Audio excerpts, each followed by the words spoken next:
Welcome to the NCAA Eligibility Center's webinar today for international college-bound student athletes. I am Elizabeth Thompson, our Associate Director with the NCAA Eligibility Center, and I am joined today by Beatrice Curry, who is one of our current NCAA interns, but also a former international women's soccer student athlete who participated in Division I at the University of Memphis, and she hails from Nova Scotia, Canada, joining us today to talk a little bit about her recruiting process and what everything looked like for her joining an NCAA school. So today we're going to cover a number of things. First, I'm going to talk about just the overall US system, what the NCAA is, what the Eligibility Center is, and how that structure looks in the United States with college or university level sports. We'll then talk about that recruiting process with Beatrice and best practices for choosing an NCAA school once the recruiting process starts for you.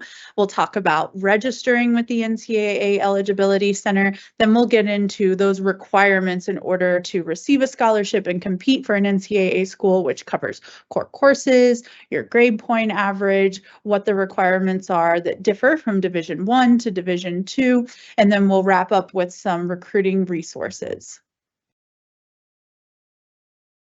All right, so let's start with understanding the US system. The first thing that's important to understand is what is the NCAA? So we are a governing body of university sports here within the United States. Our rules and requirements are made by our NCAA member schools. So there's over 1,100 colleges and universities, those terms we use interchangeably here in the States, that are made up of the NCAA. And it's our job to make sure that those rules are applied fairly and consistently to ensure a fair and equitable playing environment for all student athletes and the schools that they attend. So we are just one of a few different governing bodies within the United States, and within the NCAA, our universities are divided into 3 different divisions, so Division I, II, and III, and it's important to note that schools do not move up and down in division. I know that's pretty common for sports teams internationally, but in the United States, for our university sports structures, if a school or a program is a Division I program or a Division II program, it remains at that division level and does not move up or down. And then the Eligibility Center, which we're here on behalf of today, is a unit within the NCAA. And our job is to ensure that students are eligible to compete for Division I, II, and III sports. And registration with the Eligibility Center is required in order to compete for an NCAA school. So what we do is we review both the academics and the amateurism to make sure that student athletes are meeting the minimum requirements to be able to compete for one of those schools. All right, so the NCAA Eligibility Center. So as I mentioned, we are a unit within the NCAA, and we provide certifications for all college-bound student athletes who wish to compete for an NCAA school. We review your academics, so looking at your transcripts or your academic records for years 9 and up, and as well as reviewing your sports participation history to ensure that you are an amateur in your sport. There are many different, as I said, almost 1,100 colleges and universities that make up the NCAA. So we have this great interactive map available that you can search for schools based on the programs that are offered, what sports they offer, and what division level that they are at. Just be sure this will be included in the chat for you to be able to click on this resource, as all of our resources will throughout this. But if you have any questions throughout today's webinar, please be sure to add those to the Q&A portion of this webinar. So as I mentioned, there are 3 different divisions within NCAA. Most people hear of Division I because that's one of the larger, where the larger schools are located. But just one thing I like to point out to students and to parents and family members is that Division III is actually our largest division of all of the schools, with over 433 universities and colleges that are a Division III school. So while Division III does not offer sports scholarships, they have merit-based or academic-based scholarships. You'll see that that's that's actually where the majority of NCAA student athletes participate at, is that Division III level. So we have almost 500,000 student athletes actively competing across our 24 different sports of all of our 1,100 colleges and universities every year.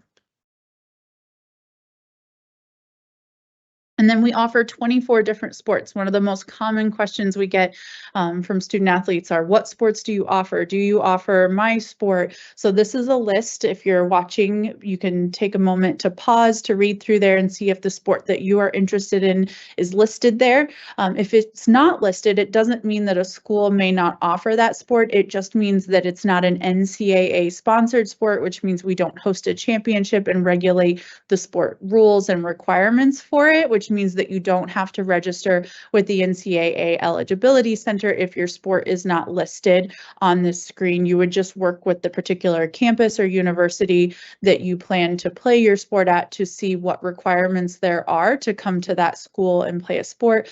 Also to see what, if any, scholarship dollars may be available to play that sport at that school, because if it's not listed here, it's most likely just offered at a club level for that school and not at the varsity level or the NCAA sports sponsorship level. But again, we offer 24 different sports for men's and women's across our 3 divisions. So one of the most common questions we get asked is, how do I apply for a sports scholarship? So that's the very kind of foundation thing that we want to talk about here today, is that you actually do not apply for sports scholarships. They are offered by coaches who are actively recruiting for their particular team or program at their university. So coaches are out on the road, or they're looking at different highlight videos of students online, maybe via YouTube or a social media page, to try to find student athletes that fit their program and their program's need. Maybe they're recruiting for a particular position, or they have students that are graduating and they need more incoming student athletes. So it's how the recruiting process works is going to vary from school to school. Also, whether or not each program has a full scholarship available or a partial scholarship, or the number of scholarships that they have available may be based on how many students are exiting the school or graduating from the school, and to how many scholarship spots open up. So lots of variation there, but you would not apply for a sports scholarship. Coaches recruit and offer the sports scholarships. So next, as I mentioned, I have joining me today Beatrice Curry, one of our current NCAA interns, who is a former Division I women's soccer student athlete from the University of Memphis. She also hails from Nova Scotia, Canada. And just a fun fact for everyone, Canada is actually the #1 country that sends the most student athletes to the NCAA. So we're very excited to have her join us today.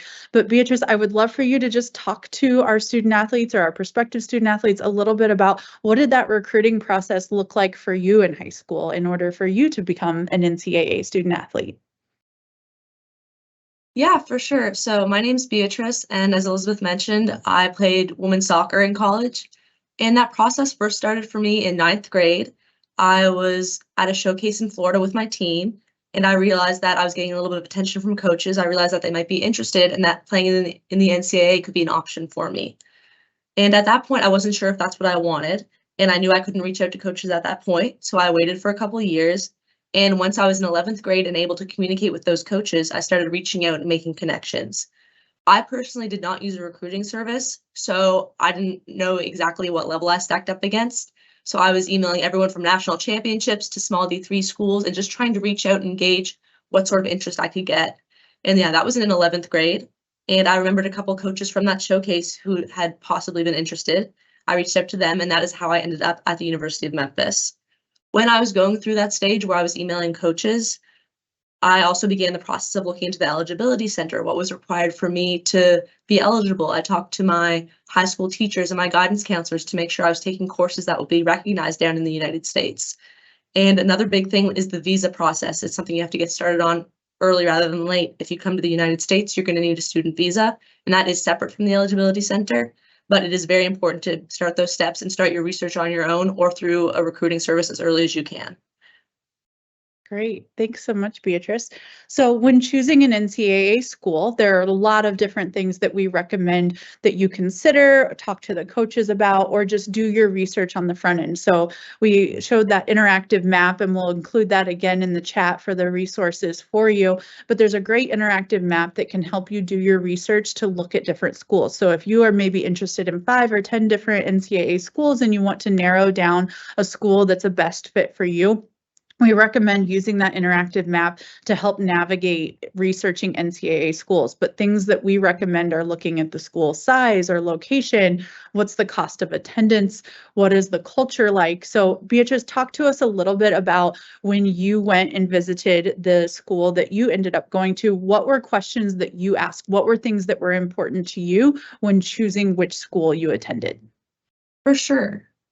So I took an unofficial visit to the University of Memphis, and when I had those conversations with the coach, my number one question was about money. School is incredibly expensive, so I wanted to have a very good picture of what I would be paying, and I was fortunate to receive a scholarship that covered a lot of my expenses, about 90%, and that was a mix of athletic scholarship and academic scholarship. Another thing that was important to me was the people. I spoke to girls who are currently on the team, wanted to feel the vibe of how they felt about each other, how they felt about their coaches, and the school in general. It was also very important for me to be at a school where there were other international students on the team. It's a big process for schools to undertake international students, and I wanted to be sure I was at a school where they were confident in that process. I wanted to know about medical information. I knew that I'd likely be covered if I got hurt on the soccer field, but I wanted to know what happens if I get sick on my own unrelated to soccer. Is that expense going to fall to me, or is the school going to help me out with that? And the last thing I wanted to know was how many of your freshmen make it to senior year. In some schools, there's a lot of players quitting. There's a lot of players transferring out. I wanted to know how many players go to their school and stick with it for the duration of their eligibility. Those are great questions. Thank you. So one thing that's important to know, just a fact to kind of give you a realistic expectation when it comes to sports scholarships, only about 2% of all high school or secondary school student athletes are actually awarded an athletic scholarship in order to compete at a university. So Beatrice touched on it, but just know that a lot of students in the recruiting process are offered some combination of both an athletic scholarship and an academic scholarship in order to help cover the full cost of attendance. So that's really why it's so important for you to focus on your academics and doing well in school, so that when the recruiting process happens, that's not a detriment to the recruiting process for you. All right, so now we're going to touch a little more on some recruiting topics and best practices. So you may be asking yourself, am I being recruited? What does the NCAA define as recruiting? So if you are being contacted by a university's coach in any of the methods that you see here, phone calls, text messages, if you've reached out and emailed the school and they've responded, that is also another form of it. A lot of times it may be social media direct messaging, visiting the school, or if they're paying for you to visit, or if you're going on your own, or even being offered a national letter of intent or a financial aid agreement by the school. Those are all things that happen actively in that recruiting process.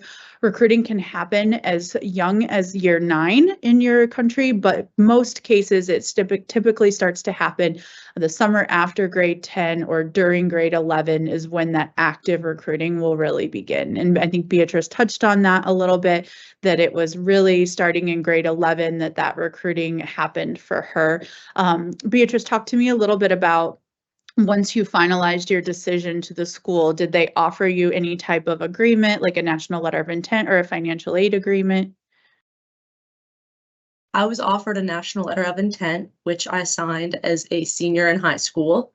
And at that point, it was a fairly straightforward process because I had already had the important discussions with my coach and I knew what I was expecting when I got that paperwork. And then within my club team back home, we had a signing day and celebrated the event. That's exciting. Awesome. Thank you so much. And we'll drop into chat more information on National Letter of Intents and where you can find that information in our resources. But just for everyone's awareness, signing a National Letter of Intent with a school ends the recruiting process. That means that no other schools can have communication with you once you have signed with a school, and that commits you to that school for at least one academic year. So next we'll talk about an institutional request list. So in the recruiting process, in order to be actively recruited, you must be on a school's IRL. That is the school's list of students that they are actively recruiting. And in order to be eligible to compete or receive athletics aid, practice with the school, you must be on that school's institutional request list so that the NCAA Eligibility Center can complete an academic certification as well as certify you as an amateur in your sport. So we're going to talk a little bit about recruiting calendars. We have a great resource here, which we'll drop into the chat for you to link.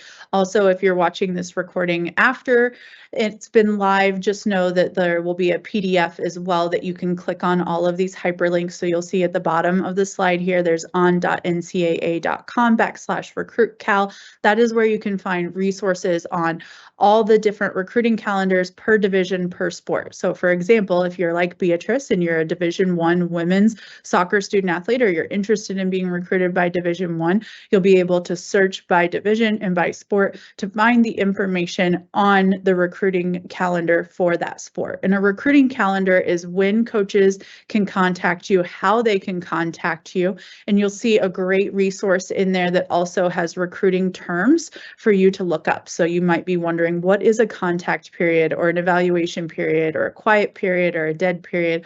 All of the information is in that resource that will help you navigate from year 9 clear through graduation of secondary school, what that recruiting process will look like for you.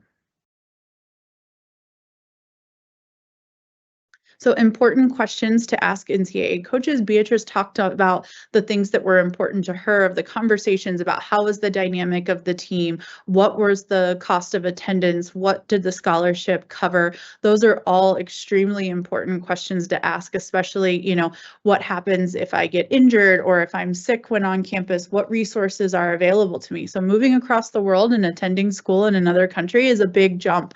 And that's a lot for not only the prospective student athlete, but the family that's sending their loved one across the country. So just make sure that you're asking those questions and have realistic expectations. These are just a few suggestions of things that we suggest that you ask the coaches in the recruiting process, so that when you arrive to campus, if you end up choosing their school, there's no surprise on playing time or resources or expectations or time demands. So a lot of times students hear scholarship and they assume that it's a full scholarship and it covers everything. So it's important to ask, is this a full or partial scholarship? What is required of me in order to renew that scholarship each year? Is there a certain grade point average I have to have? Are there certain team expectations?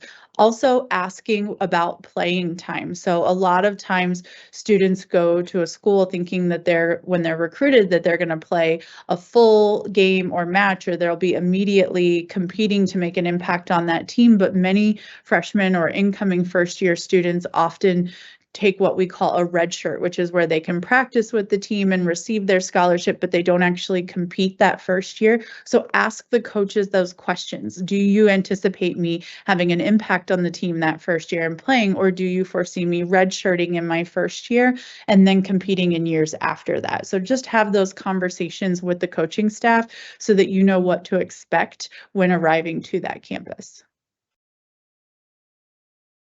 And then best practices. Again, we'll put it in the chat, but there's a great interactive map for you to do research of the school so that you know the campus size, if it's located in a large city or a small town or in a cold part of the country or a warm part of the country. What are the resources that are available as an international student athlete? Do they have a great international center on campus? Do they have a great community where they're engaging with other students from across the world? Are there students from your part of the world or country on that campus already that you can create a community or include yourself into a community? And that's why I recommend, if you're having conversations with coaches, ask them to connect you with the International Center or International Office on campus so that you can find out if there are other students from your part of the world there, and they might even be able to set up like a virtual chat with you to talk about what were some of the challenges those students faced when transitioning to that school and what support system is there,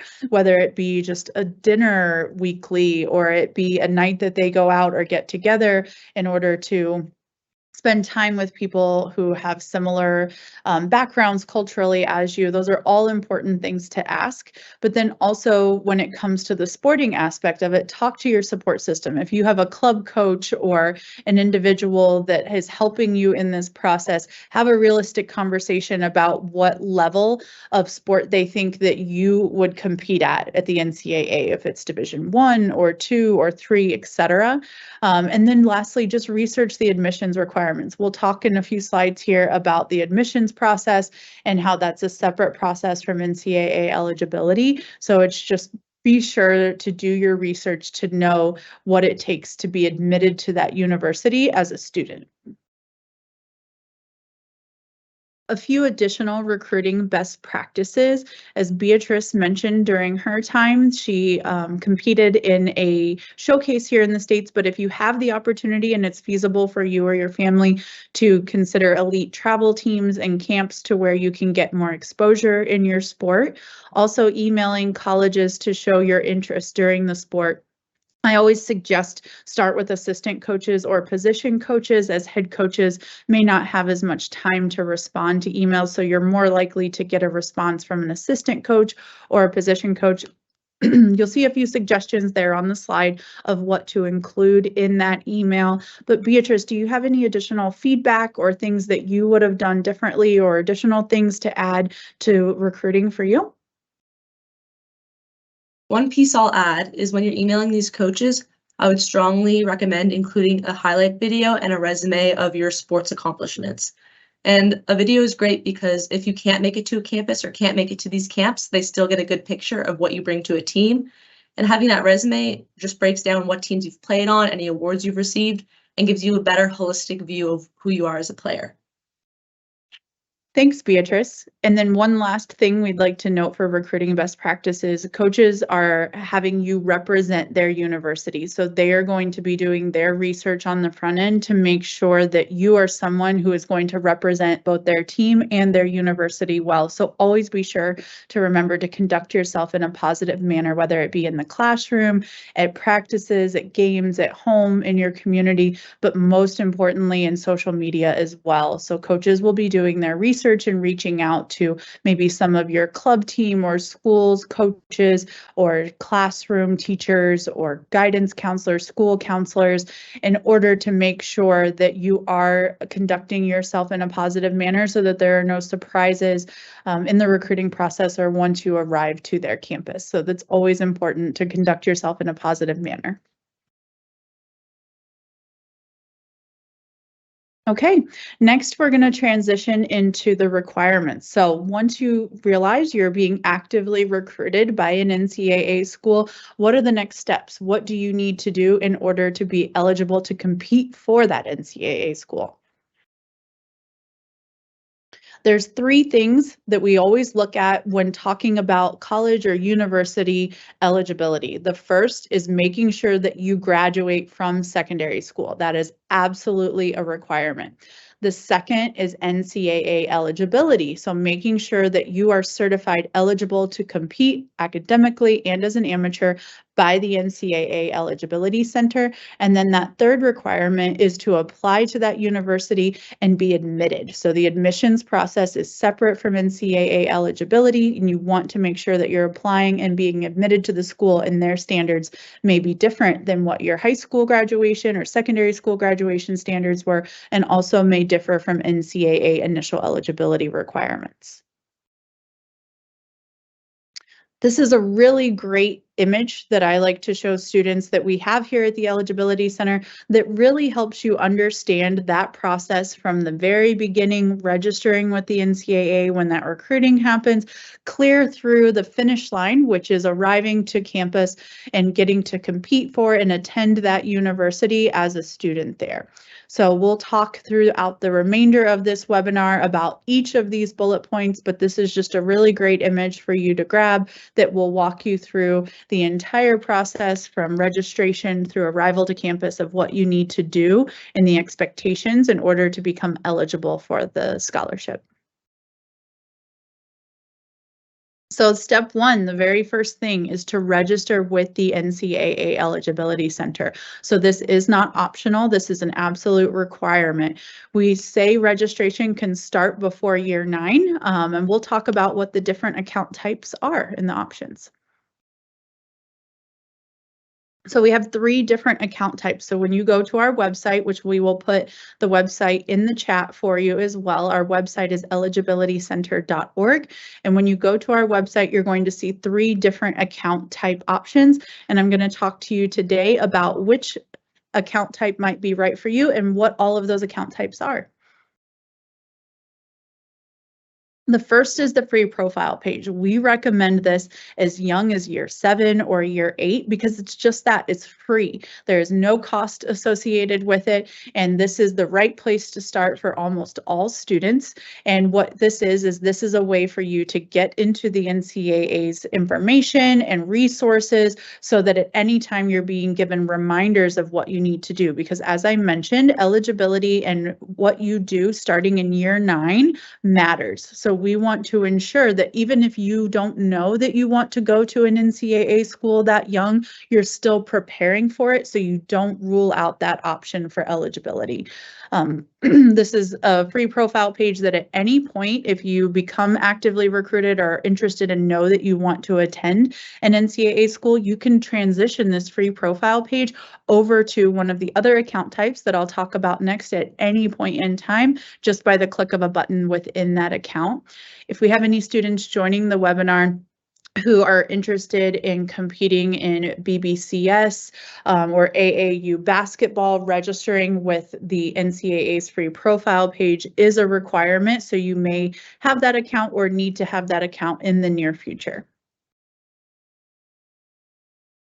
So the second account type is what we call an academic and amateurism certification account. This is the most common account type that we suggest. It is required in order to compete for a Division 1 or 2 school. So if you know that you wish to end up at an NCAA Division 1 or 2 school, then this is the account type for you. In order to go on an official visit with that school, in order to sign a national letter of intent or receive an athletic scholarship or compete for that school, you must have this account type. So the registration fee for international students is $160 for this account type, and for domestic and Canadian students, it's $100. And then lastly, the third account type is an amateurism only certification account. This account type is used for all international student athletes who wish to compete at an NCAA Division III school. The registration fee is $70. And just note that all of these registration fees that I'm covering are a one-time fee. So once you pay that fee, you have this account for life, and there are no additional fees associated with the registration of the account. This account type can also be used if there are any 2-year student athletes who are looking to transfer to an NCAA Division 1 or 2 school who just need an amateurism certification. That's something you would discuss with the compliance office at the NCAA school that you're transferring to if this is the right account type for you. But typically, just international students that wish to compete at Division 3 need this account type. And then lastly, just know that there is a fee waiver option for student athletes if you would like to learn more about if you qualify for a fee waiver for registration. We'll put a link down in the chat, but you can also find information in the registration process about that fee waiver criteria. Okay, next we're going to talk about core courses.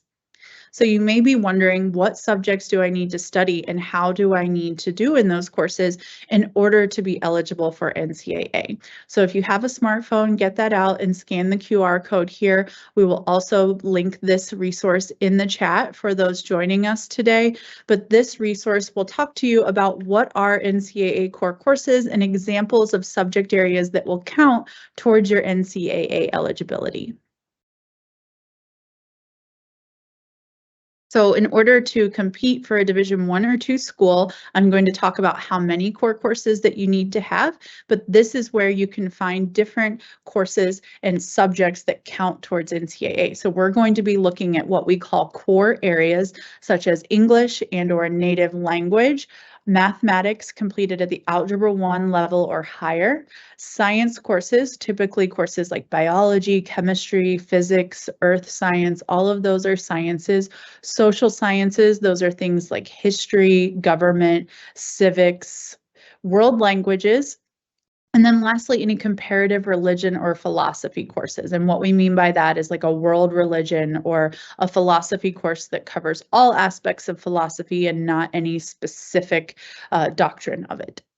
But again, in the link in the chat, we will include our course title usage guide for international students, which will give you a long list to determine if your subjects that you've studied are core courses or not. So we talked about what is a core course. Next, we'll talk about how many of those core courses you have to have. So we'll be looking at transcripts from year 9 through your expected date of high school graduation. And then from each academic year, we would total up the number of core courses that you've studied. And in order to be eligible to compete for Division I, you must have 16 core courses. So we would be looking at for 4 credits of English and/or native language, 3 credits of mathematics at the Algebra 1 level or higher, 2 credits of science, 1 additional credit of English, native language, math, or science, 2 credits of social science, and then 4 credits of other. So if you studied English and native language all 4 years, you would have 8 credits. So 4 of those could count towards the English requirement and the other 4 could go to the other bucket. But if you've also studied any other world languages or comparative religion philosophies, or if you have extra of any of the areas previously mentioned, those could all fall into that other requirement bucket of 4 credits. So we have lots of different country-specific resources for over 180 different countries and educational systems. So keep those smartphones out. We have lots of QR codes for you. We'll also include a link to this website in the chat for you to click on, and you can search by the part of the world that you are located in order to find the PDF and resource that is available to you for your country or educational system.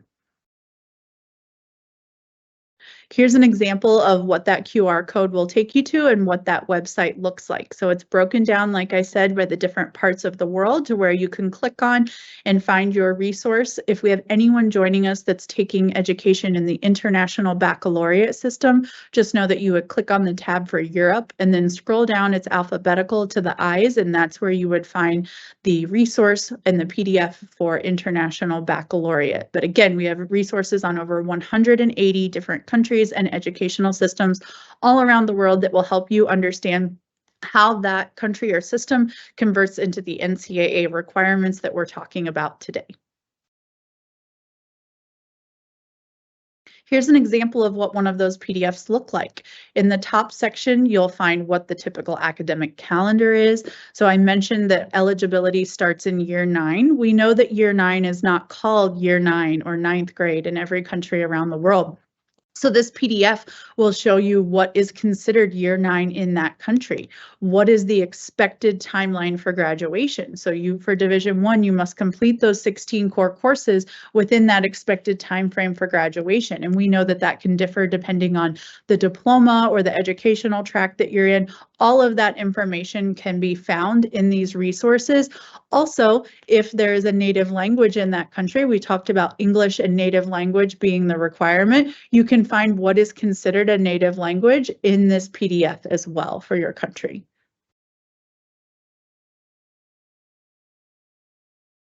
Okay, next we're going to talk about grade point averages. So it's important to understand that the grade point average in the US operates on a 4.0 grading scale. A's, which are the highest grade that you can achieve, are a 4.0, B's are a 3.0, C's are a 2.0, D's are worth 1, and F's do not give you anything in the grade point average. So I'm going to talk about needing, for example, a 2.3 GPA grade point average to be eligible for Division I when averaging those 16 core courses. And within each PDF for each country, you will find a list of grading scales that are available in that country and how those convert to this US grading scale. So for example, if you're coming from a country like France, you may be wondering, what does a 10 grade mean in my country? A 10 would convert to a C, which is a 2.0 on the 4.0 US grading scale. So you know that if you need a 2.3, you would need to achieve a grade higher than that to be eligible for NCAA competition and to receive that scholarship. So we're going to talk about the different certification outcomes next for both Division I and Division II. So there are 4 different possible outcomes. We're going to focus today on the qualifier outcome, but just know that there could be 4 different outcomes that appear on your NCAA account once we have reviewed your transcripts. So let's focus on Division I qualifier. What do you need to do to be fully eligible to receive that athletics aid, also known as a scholarship, to practice and to compete for the team? So first, you must complete those 16 core course credits in the required subject areas that we talked about. If we have any students joining the call today who have attended US curriculum and international curriculum, then there is a progression requirement. We will put a link in the chat that talks more about that, but just know if we have any students joining us with that type of educational background or solely US education, maybe that they're studying overseas, that would apply to you. But for all other students that are solely international, academically would be exempt from that particular requirement. And then those 16 core course credits, we're going to take the best 16 core courses during your expected timeline for graduation and average those. And so we would be looking for a grade point average in those 16 subjects of a 2.3 or higher. And then lastly, you must be a secondary school or high school graduate and submit an acceptable form of proof of graduation. And where you can find that list of acceptable forms of proof of graduation are in those PDFs that we just showed in resources for your country. Division I academic redshirt. So a Division I academic redshirt is someone who can, in the first year at the university, can receive that scholarship, and in the first term, they can practice with the team, but then they would have to maintain eligibility at the collegiate level or the university level in order to be able to continue to practice with the team in subsequent terms. But an academic redshirt would be a student who completed the core course subjects, but maybe didn't get right to that 2.3 GPA, but did earn at least a 2.0 GPA in those 16 core courses and is still submitted an acceptable form of proof of graduation to the Eligibility Center. Division I non-qualifier. A non-qualifier is someone who is not eligible to receive athletics aid, practice, or compete for that school in the first year. So that's not something we ever want to see be the outcome, but if you ever see the Division I non-qualifier status, that is what that means, and you should work with the compliance officer in the athletic department of the NCAA school recruiting you to see what next steps there would be for you. Next, we're going to talk about Division II certification outcomes. There are 3 possible outcomes for Division II: early academic qualifier, qualifier, and partial qualifier. And today we'll focus on qualifier and partial qualifier. So a Division II qualifier is very similar to Division I. I always tell student athletes, if you aim for Division I eligibility, by default, you will meet Division II eligibility as well. So for a Division II, in order to be a qualifier, you must also complete 16 core course units in the required subject areas It's just slightly different on the GPA. So Division I required a 2.3 GPA, Division II requires a 2.2 GPA in those 16 core courses, and then still submitting that proof of graduation to the Eligibility Center. If you do all of those things, then you would be eligible to receive athletics aid, practice, and compete immediately upon arrival to that Division II school. Division II partial qualifier. I think this is one of the wonderful changes that Division II has made in the last few years, which is doing away with a non-qualifier status. So as long as you submit an acceptable form of proof of graduation to the Eligibility Center, then at minimum you have access to that scholarship and practice that first year at a Division II school. So we always want to give as many opportunities as possible for access to higher education to student athletes. So just know that if maybe Division I was out of reach for you, to always consider Division II, because there may still be an opportunity for you to meet the partial qualifier and receive that scholarship if maybe you didn't meet the academic thresholds of Division I qualifier or Division II qualifier, but could still have access to higher education. We'll put the link to this in the chat, but like I mentioned, keep those smartphones out, scan this QR code. Everything that we just talked about for Division I and Division II eligibility is summarized in our International Initial Eligibility Requirements flyer. So feel free to scan this QR code, save it to your phone, send it to any friends or teammates or coaches or anyone in your circle that you think would benefit from having this resource as well. Okay, so next let's talk about Division III. So as I mentioned earlier in the presentation, Division III does not offer sports scholarships. However, they may offer academic or merit-based scholarships, but because they do not offer sports scholarships, it is not a requirement to go through the NCAA Eligibility Center to be deemed academically eligible.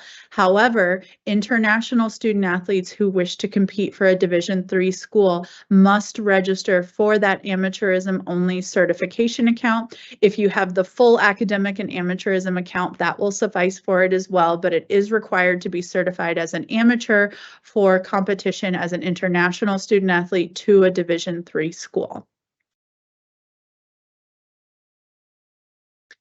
Admissions. So one thing I mentioned at the beginning of this presentation and webinar, but I just want to touch on again, is the fact that the university admissions process is separate from NCAA eligibility. I think a lot of students think if they're admitted to the school, that means they can compete there, or if they're certified by the NCAA, that means they're admitted. Those are two separate processes that are happening at the same time. So you must register with the NCAA Eligibility Center and be certified eligible to compete and receive a scholarship, but you also must apply to that university through their admissions office and be admitted based on their standards. And standards for admission will vary from school to school, so it's important to do your homework and ask the questions about what is required. Are there test scores that need to be required? What is the full cost of attendance? Are there any financial aid options available to me if my scholarship does not cover the full cost of attendance? So just be sure to ask those questions. And for more recommendations, we'll put this link in the chat, but you'll see that there on the slide, the on.ncaa.com/choosing college for more information. Next, let's cover submitting academic records, what you should submit and how you should submit them to the NCAA Eligibility Center. All academic records are required for school years 9 and up. We require those in the native language, as well as a certified line-by-line English translation. We also require proof of graduation from secondary school. So that may look different for each student, depending on where you're coming from in the world. It could be an exam certificate or certificates, a diploma, etc. Where you can find an acceptable forms of proof of graduation list is within the PDF for your country specific web page. So remember those PDFs in our Guide to International Academic Standards for Athletics Eligibility lists all of the acceptable forms of diplomas. You'll see an example down there of what that looks like in that section within the PDF, and we will link those in the chat. So I mentioned translations. We require certified copies of your academic records as well as having those records translated. And what we mean by translated is if they are issued in a language other than English, then we require a certified line-by-line English translation. So nothing on the document should be changed or converted into US standards. It should be simply just the language being translated from the native language into the English language. So information there can be found on different ways that translations can be provided, but those do have to come from a qualified translator in order to include that word for word, line by line translation of your documents. So once you've gotten your records all together in the native language and the translations, then the next step is to submit those to the Eligibility Center. So how you would do that is you would send an email to ec-processing@ncaa.org. This is for international secondary schools, ministries, issuing bodies, as well as translators. We suggest you include your 10-digit NCAA ID number and your name in the subject line of the email. So at this time, student athletes can email their documents from the email address that they have registered with the NCAA Eligibility Center with, but that option was something that was available under our COVID-19 waiver options, and that is expiring on April 30th, 2024. So as of May 1st, 2024, we will be reverting to our original submission guidelines and requirements, which state that those records must come from the issuing body. So we would need your secondary school to email those documents in, or if you can get them from the ministry or an issuing body or a translator, that's where that would need to come from. If email is not an option and you need to submit a request to one of those issuing bodies to have a copy mailed, you can click on the hyperlink there, as well as the mailing address will be put in the chat to give you our mailing address. But please note, we cannot return records. So once you mail something to the NCAA, make sure it's just a certified copy because those will not be returned. Standardized test scores. One thing that I want to point out that's extremely important that has changed within the last year was this past January, our NCAA Division I and II schools got together to determine that SAT and ACT test scores were no longer needed to be eligible to compete for and receive a scholarship for an NCAA Division I or II school.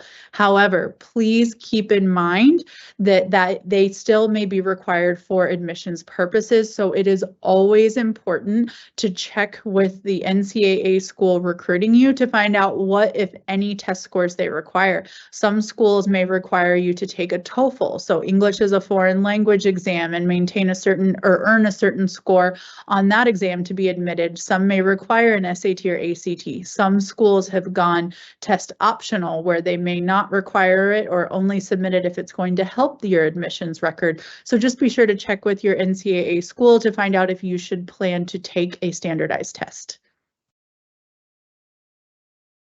All right, we appreciate everyone sticking with us through all of this material, and now we're going to wrap up with some important resources for you to take today. Keep in mind these resources will be included in the chat below, as well as hyperlinked if you are watching this at a later time in the PDF. So if any of you have questions about a national letter of intent, which is something that schools can offer for you to sign with their school, please be sure to visit our website, nationalletter.org, for more information about the national letter of intent. If we have any students interested in transferring, whether it be to an NCAA school or between NCAA schools, we have some really great resources on 2-year transfers as well as 4-year transfers. We'll include those in the chat, and for more information, you can visit on.ncaa.com/transfer. Name, image, and likeness. So this is something that's getting a lot of attention lately. It's a rule that allows for NCAA student athletes that they can benefit from their name, image, and likeness. There's a lot to navigate for international student athletes as it pertains to visa and immigration laws within the United States. So before you take any action as it pertains to name, image, and likeness, one, I suggest you visit ncaa.org/NIL, but two, and most importantly, speak to the future NCAA school that you plan on attending and speak to their compliance officer within the athletic department, but also be sure to follow us on social media for any changes or updates in this space.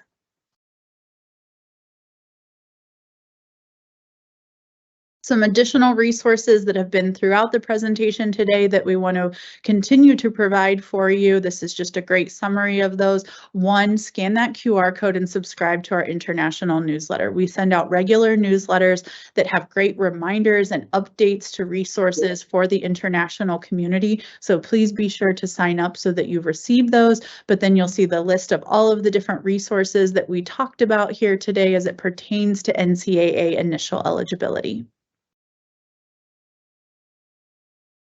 So as you're asking any additional questions, please be sure to drop those into the Q&A chat, but we would love for you to take a short survey to tell us how we did today.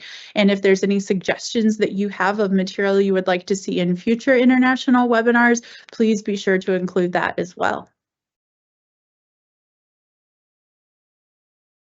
Again, our Guide to International Academic Standards for Athletic Eligibility is a great resource for over 180 different countries. So if you missed the opportunity to scan that QR code earlier in the presentation or click on that link, keep those smartphones out and you can scan this QR code here, which will take you directly to that guide where you can find all of that information.